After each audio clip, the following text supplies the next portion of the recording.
오늘은 영적인 망각이라는 제목으로 하나님의 말씀을 전하도록 하겠습니다. 신앙생활은 절대로 혼자 하는 것이 아닙니다. 예수님이 십자가에 죽으시고 부활하셔서 우리에게 교회라는 공동체를 주셨죠. 우리가 교회라는 공동체에서 신앙생활을 할 때에 나만을 위하는 개인주의로 신앙생활을 하는 것이 아니라 하나 되는 공동체로 신앙생활을 해야 됩니다. 그런데 오늘날 교회에서 하나 되는 공동체성을 많이 상실하고 있습니다. 그래서 예수 그리스도께서 주신 그 복음에 대한 책임감보다는 개인의 이기심과 편리성을 맞추는 프로그램들이 정말로 많이 나타나고 있습니다.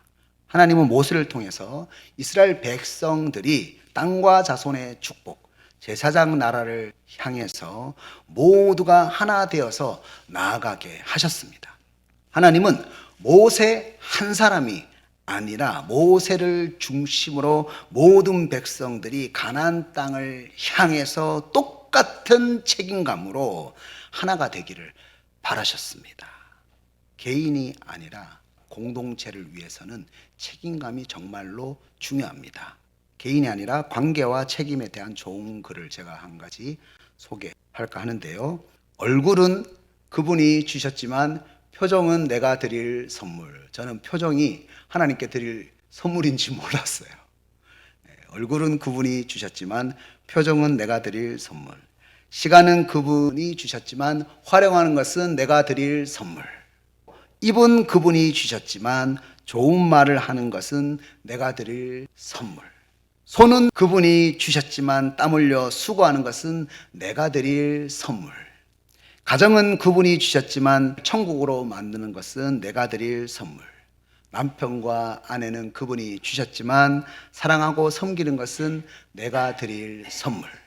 자녀는 그분이 주셨지만 가꾸고 키워가는 것은 내가 드릴 선물. 예배이죠. 우리는 교회에서, 직장에서, 가정에서 수많은 책임을 다하면서 공동체 안에서 하나님께 정말로 귀중한 선물을 드리고 있어요. 예배를 드리고 있습니다. 그런데 이렇게 귀중한 선물, 그 귀중한 책임을 드리지 못하도록 만드는 영적인 망각이 있습니다. 오늘 이 시간 이스라엘 백성들이 겪었던 영적인 망각에 대해서 세 가지로 함께 은혜를 나누도록 하겠습니다. 이스라엘 백성들은 무엇을 망각했습니까? 첫 번째로 은혜를 망각했습니다. 은혜를 망각했어요. 1절을 보면은 루벤과 갓 지파가 심히 많은 가축대를 가졌습니다. 하나님께서 요단 동편에 있는 땅을 점령하게 하셨는데요. 그런데 4절을 보면은 이 두 지파가 보니까 이 점령한 땅이 자기에게 있는 많은 가축대를 돌보는 데 있어서 너무 좋아 보이는 거예요. 그래서 오늘 본문 5절에서 루벤과 갓 지파가 모세에게 이렇게 요청을 하는 거죠. 우리가 만일 당신에게 은혜를 입었으면 이 땅을 당신의 종들에게 그들의 소유로 주시고 우리에게 요단강을 건너지 않게 하소서. 그러니까 이때까지 정말로 많은 은혜를 받았는데, 그래서 가축이 심히 많아졌는데 또다시 은혜를 베풀어 달라고 모세에게 요구를 하고 있습니다. 그런데 이 두 지파가 요구하는 은혜는 어떤 은혜입니까? 더 이상 전쟁을 하지 않고 이 땅에 남아서 오직 가축을 먹이고 가족들을 돌볼 수 있는 은혜를 요구하고 있습니다. 이것이 오늘날 우리가 하나님께 요구하는 은혜의 모습일 수가 있습니다. 그런데 이런 모습은요, 하나님께서 우리에게 진짜 주시고자 하는 진짜 은혜의 모습이 아니에요. 누가복음 2장 40절을 보면은요, 예수님의 성장 과정에 대해서 이렇게 말씀합니다. 아기가 자라며 강하여지고 지혜가 충만하며 하나님의 은혜가 그 위에 있더라. 예수님에게 하나님의 은혜가 임했을 때에 예수님은 강해졌습니다. 지혜가 충만해졌습니다. 우리가 은혜 안에서 영적으로 자라난다. 영적으로 자란다는 것은요, 앞으로 우리가 부딪혀야 하는 그 모든 장애를 피하는 것이 아니라 장애 앞에서 하나님의 지혜를 구하게 만들고 강하게 만드는 거죠. 그런데 우리는 이제 더 이상 영적인 전쟁을 하고 싶지 않다고 하면서 하나님께 그냥 안락한 삶을 구하는 은혜를 베풀어 달라고 할 때가 많다는 겁니다. 사탄은 우리를 안락한 환경에서 영적인 게으름 가운데에 주저앉아 있게 하려고 합니다. 고린도전서 3장 10절을 보면요, 바울이 이런 말을 합니다. 내게 주신 하나님의 은혜를 따라, 내게 주신 하나님의 은혜를 따라 내가 지혜로운 건축자와 같이 터를 닦아 두매 다른 이가 그 위에 세우나 그러나 각각 어떻게 그 위에 세울까를 조심할지니라. 바울이 하나님의 은혜를 따라서 복음으로, 말씀으로 그 터를 정말로 잘 닦았어요. 그런데 다른 이가 와가지고 잘못된 건축물을 세우는 겁니다. 그래서 바울이 너무 허무하다, 정말로 허무하다 이렇게 생각하고 물러났습니까? 절대로 물러나지 않았어요. 각각 그 위에 다시 어떻게 세울까 고민을 하면서 하나님께 지혜를 달라고 기도를 했습니다. 그래서 하나님이 주시는 그 지혜 가운데에 조심하면서 다시 복음으로 교회를 세웠습니다. 여러분, 하나님이 우리에게 주시는 은혜는요, 절대로 뒤로 물러서게 만드는 은혜가 아닙니다. 은혜는 나를 더욱더 강하게 만드는 거예요. 여러분, 본문 1절을 보면은 루벤과 갓지파가 심히 많은 가축대를 가졌다 이렇게 말씀하잖아요. 심히 많은 가축대를 가졌다. 여러분, 광야를 지나온 사람들인데 어디서 이렇게 많은 가축대를 가지게 되었을까요? 전쟁을 하고 난 다음에 얻은 전리품입니다. 하나님께서 전쟁에 승리하게 하셔가지고 특별히 루벤과 갓지파에게 많은 전리품을 허락하셨습니다. 심히 많은 전리품으로 가축대를 허락하셨습니다. 물론 두 지파가 받은 그 전리품을 잘 관리를 했겠죠. 그런데 생각해 보세요. 심히 가축대가 많아진 것은요, 오직 전쟁에 승리하게 하신 하나님의 은혜입니다.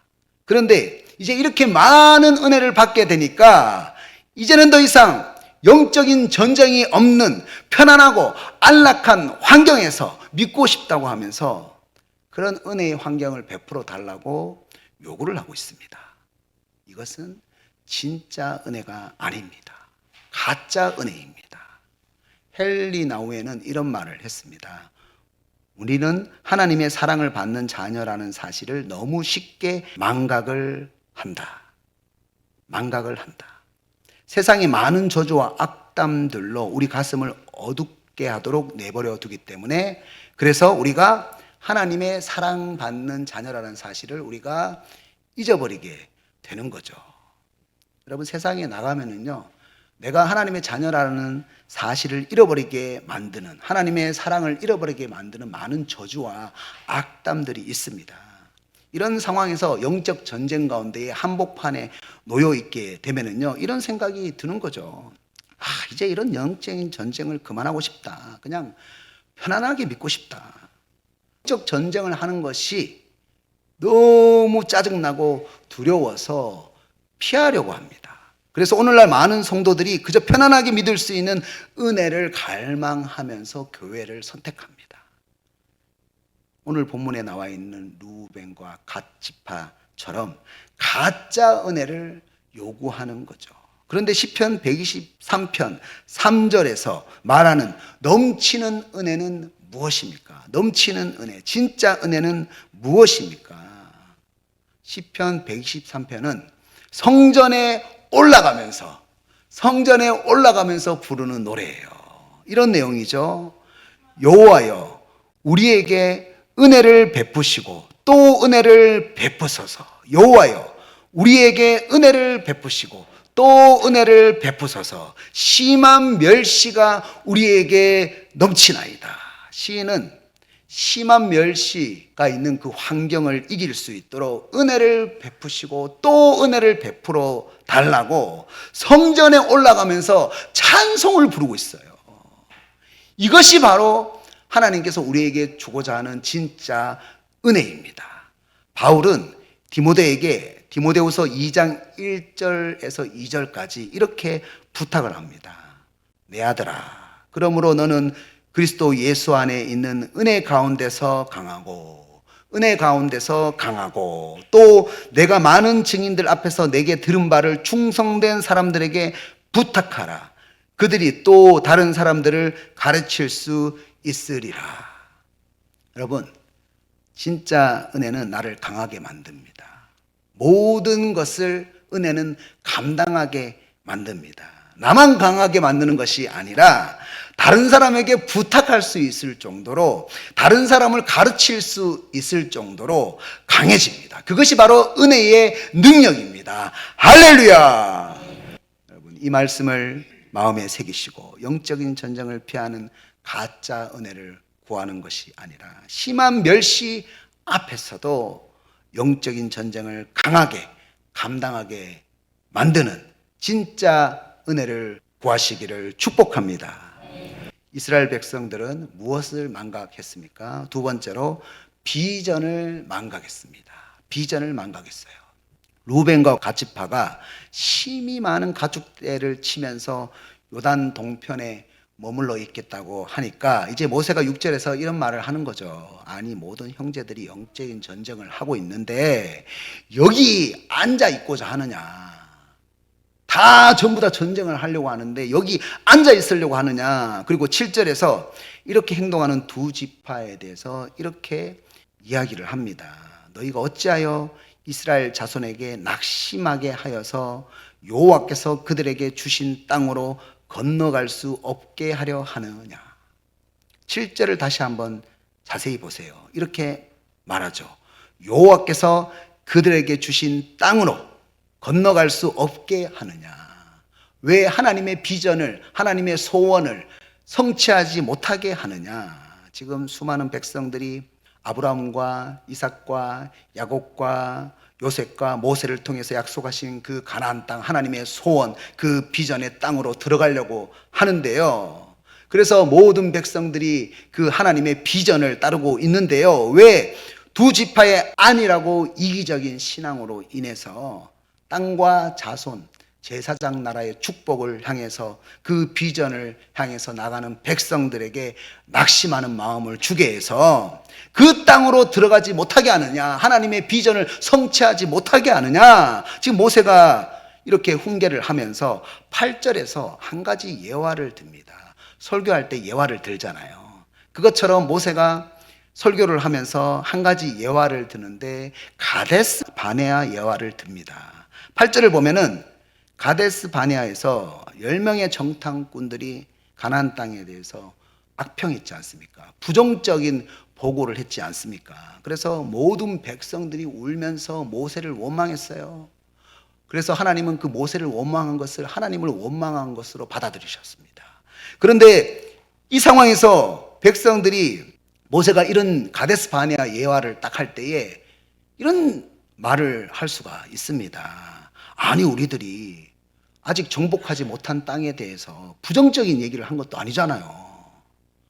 나는 그 땅에 대해서 악평한 적 없습니다. 부정적인 얘기를 한 적이 없어요. 그런데 왜 싸잡아가지고 10명의 정탐꾼과 똑같은 사람 취급하십니까? 아니, 어떻게 똑같은 사람입니까? 그 예화가 잘못되었습니다. 여러분, 이렇게 말을 할 수가 있잖아요. 여러분, 그런데 왜 모세가 이런 예화를 들었을까요? 하나님의 입장에서 보면 똑같다는 거예요. 똑같다는 거예요. 내 가축과 내 가족만을 생각하는 이기주의와 안일주의와 영적인 게으름으로 내가 구경꾼이 되는 것이나 부정적인 보고를 하는 것이나 가나안 땅으로 가지 못하도록 하나님의 비전을 성취하지 못하도록 만드는, 그래서 백성들을 낙심하게 만드는 결과는 똑같다는 겁니다. 우리나라 속담에 그나물의 그 밥이라는 속담이 있죠. 그나물의 그 밥이다. 여러분, 언제 그나물의 그 밥이라는 단어를 사용하나요? 제가 어학사전을 살펴봤습니다.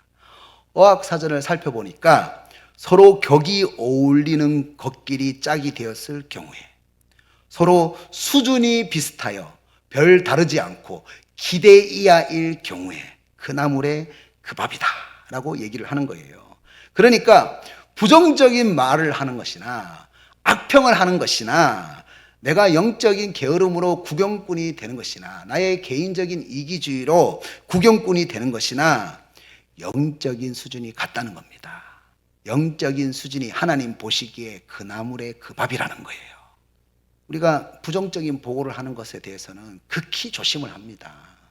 하나님의 일에 대해서 부정적인 말을 하는 것에 대해서는 정말로 우리가 극히 조심을 하잖아요. 그런데 내 가족과 내 가축을 생각하는 이기적인 그런 마음으로 안일함 가운데에 머물려고 하고 영적인 게으름에 머물려고 하는 것에 대해서는 우리는 크게 생각하지 않을 때가 정말로 많다는 겁니다. 그것에 대해서 하나님께서 얘기를 하고 있는 겁니다. 그런데 내 가축과 내 가족만을 생각하는 그 이기주의와 안일주의는요, 영적인 게으름을 만들어내거든요. 영적인 게으름을 만들어내고 함께 신앙생활을 하는 사람들에게 힘을 빠지게 만들게 합니다. 함께 신앙생활을 하는 사람들에게 낙심하게 만드는 죄다. 그래서 하나님께서 보실 때는 함께 이루어야 할 하나님 나라의 비전, 제사장 나라의 비전, 하나님 나라의 비전을 망각하게 만든다는 거죠. 그래서 하나님 보시기에는 똑같은 영적인 수준이라는 거예요. 시편 22편은요 메시아 예언시입니다. 시편 22편은 메시아 예언시예요. 예수님은 십자가 위에서 하나님께서 침묵하실 때에 큰 고통을 겪었어요. 하나님께서 인간을 죄에서 구원하기 위해서 예수님을 죄인으로 취급하면서 침묵하셨어요. 우리들에게도 이렇게 고난 가운데에서 하나님이 침묵하고 계신다라는 느낌을 받을 때가 있죠. 그런데 이때 예수님께서 어떻게 하셨습니까? 시편 22편 4절을 보면은요 이렇게 말씀합니다. 우리 조상들이 주께 의뢰하고 의뢰하였으므로 그들을 건지셨나이다. 예수님은 십자가 위에서 어떤 말씀을 묵상하셨습니까? 조상들이 고난 가운데서도 제사장 나라의 축복을 위해서 기도할 때에 하나님이 건지셨다는 말씀을 묵상하면서 내가 지금 십자가를 지고 있는 것은 제사장 나라, 하나님 나라의 비전을 이루기 위한 것이다 라고 확신을 하셨다는 겁니다. 그래서 메시아 예언시인 시편 22편 3절에서 이렇게 고백을 한 거예요. 이스라엘의 찬송 중에 계시는 주여, 이스라엘의 찬송 중에 계시는 주여. 여러분 메시아 예언시를 보면은 예수님은 십자가 위에서 말씀을 붙잡고 기도를 하면서 찬송을 하셨습니다. 우리는 수많은 멸시천대가 있는 십자가를 바라보는 사람입니다. 그런데 어떻게 그 처절한 십자가를 구경만 하면서 바라볼 수가 있겠습니까? 우리도 예수님처럼 고난 가운데서 말씀 붙잡고 기도하면서 찬송하면서 처절하게 하나님의 비전을 향해서 전진할 수가 있어야 합니다. 여러분 부정적인 보고를 하는 것이나 나의 이익을 위해서 구경꾼이 되는 것이나 하나님의 비전을 향해서 나아가려고 하는 사람을 낙심하게 만들기 때문에 하나님 보시기에는 그 나물의 그 밥인 거예요. 똑같은 영적인 수준인 거예요. 지금 하나님은 우리의 영적인 수준을 높게 보시고 가나안 땅을 점령하라 라고 우리에게 말씀하고 계십니다. 여러분 이 말씀을 마음에 새기시고 나의 이익 추구를 위하여 영적인 게으름으로 구경꾼이 되는 모습으로 공동체를 낙심하게 만드는 것이 아니라 비전을 향해서 함께 나아가시기를 축복합니다. 이스라엘 백성들은 무엇을 망각했습니까? 세 번째로 리더십을 망각했습니다. 리더십. 이제 모세의 설교를 듣고 루벤 지파와 갓 지파가 어떤 모습을 보입니까? 17절을 보면은요. 어린아이들은 견고한 성읍에 거주하게 한 뒤에 가나안 땅 정복 전쟁에 무장하고 앞에서 가겠다고 합니다. 18절에서는 가나안 땅의 모든 땅을 정복하고 모든 지파가 땅을 분배받을 때까지 집으로 돌아가지 않겠다 이렇게 말을 하죠. 이제 두 지파가 깨닫고 앞장서겠다, 선두에 서겠다 이렇게 말을 했어요. 그런데 여러분 원래 루벤 지파는 장남입니다. 제일 첫 번째예요. 우리도 각 가정과 직장에서 영적인 제사장입니다. 원래 앞장서야 하는 그런 위치입니다. 우리가 이것을 망각할 때가 있지요. 그런데 이제 두 지파가 깨닫고 영적인 제사장으로 앞장서겠다. 이렇게 이제 다짐을 했습니다. 그러면 이제 모세는 어떻게 말을 해야 할까요? 야, 잘 생각했다. 너무 기쁘다. 앞장선다고 하니까. 이렇게 모세가 칭찬을 해야죠. 그런데 모세가 23절에 앞장서겠다고 하는 두 지파에게 이렇게 말합니다. 너희가 만일 그같이 아니하면 여호와께 범죄함이니 너희 죄가 반드시 너희를 찾아낼 줄 알라. 지금 두 지파가 그냥 전쟁에 참여하겠습니다. 이렇게 말한 거 아니거든요. 이렇게 말한 것이 아니라 미안합니다. 앞으로 모든 일에 앞장서겠습니다. 모든 땅이 정복될 때까지 집으로 돌아가지 않겠습니다. 지금 이렇게 다짐하고 있는 거거든요. 여러분, 이렇게 다짐하는 사람에게 어떻게 얘기해야 됩니까? 정말 잘 생각했습니다. 주님이 기뻐하실 것입니다. 모세가 이런 말을 해줘야 하는 거거든요. 그런데 23절을 보여주시면 이렇게 말을 했어요. 만약 앞장서지 않으면 하나님이 너희 죄를 찾아낼 것이다. 참 황당하죠? 만약 제가 여러분에게 이렇게 말했다면 난리가 날 겁니다.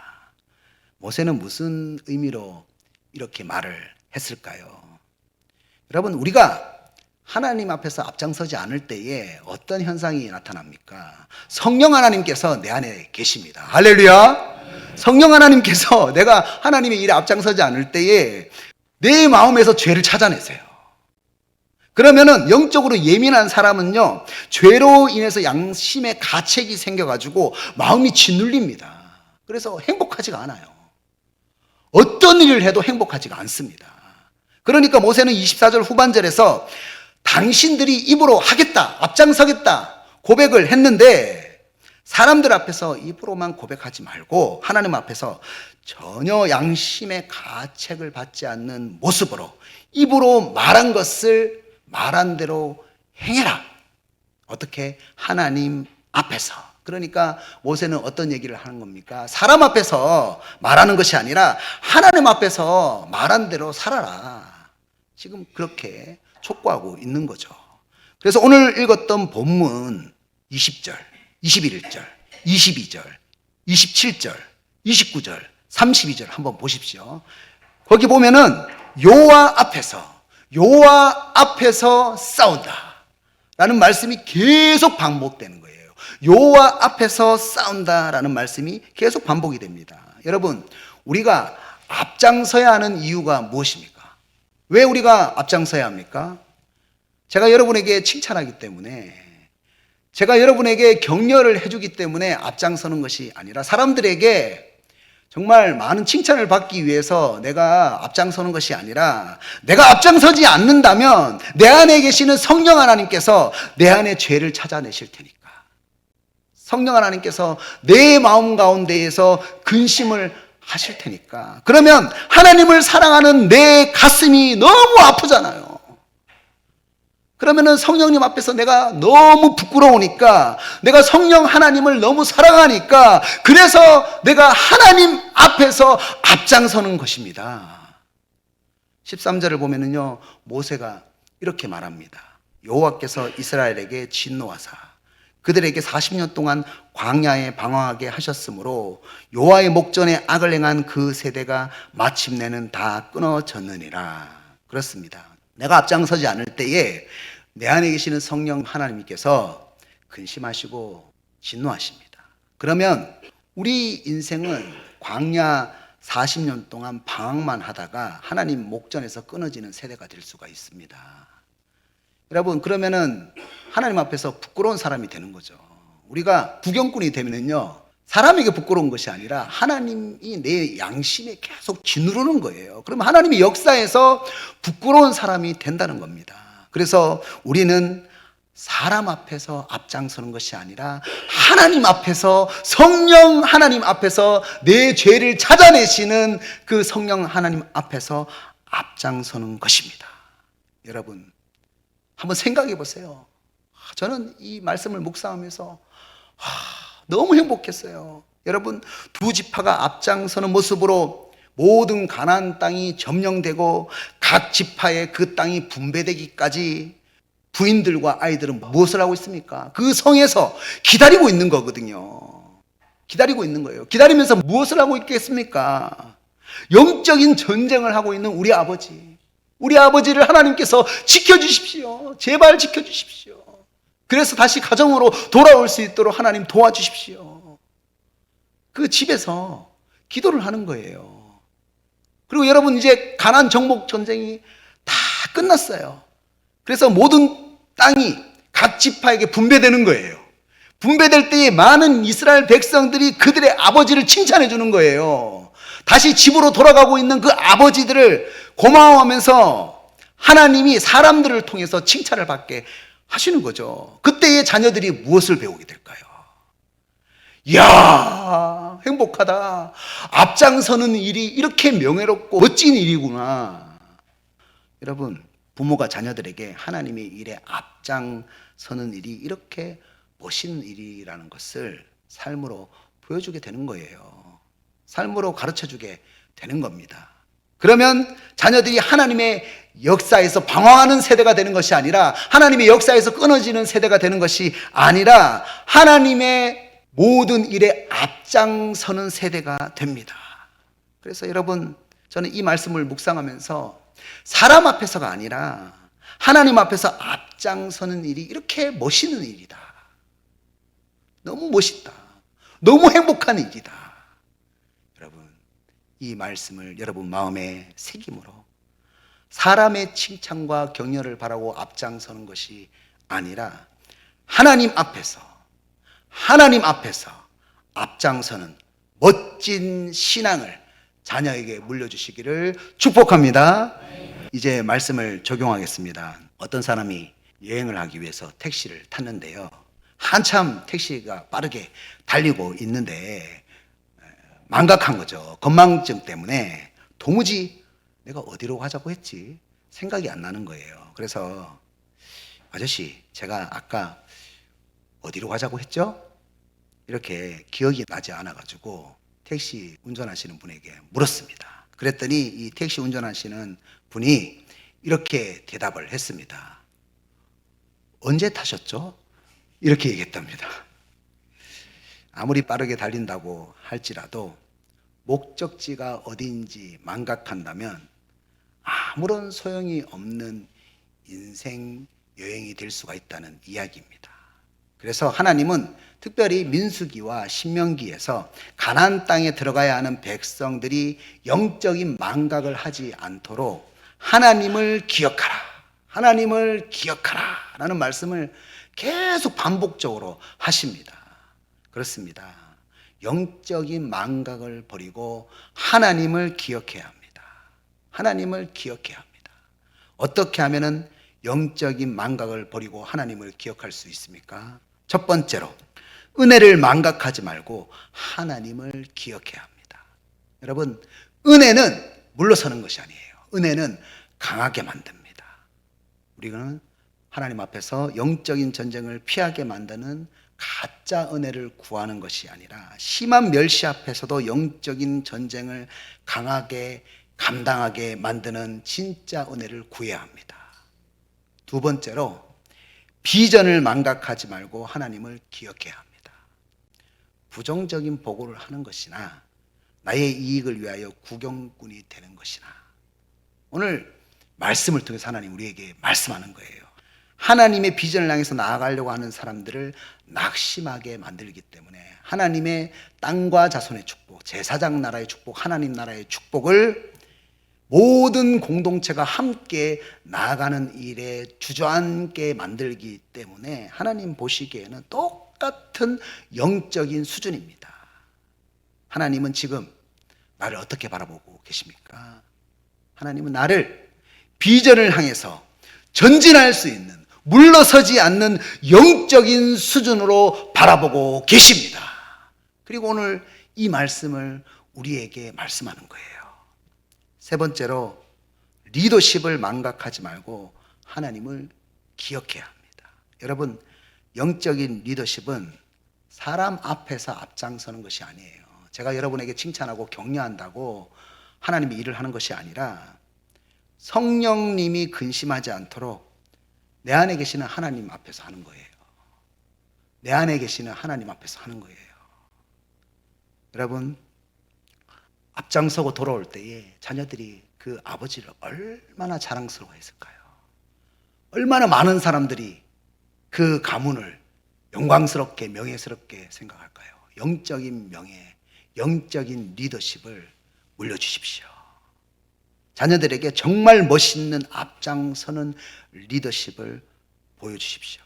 오늘 이 세 가지 말씀을 여러분 마음에 새김으로 이제 더 이상 영적인 망각 증세를 버리고 오직 하나님을 기억함으로 승리하시기를 주님의 이름으로 축복합니다. 축복합니다.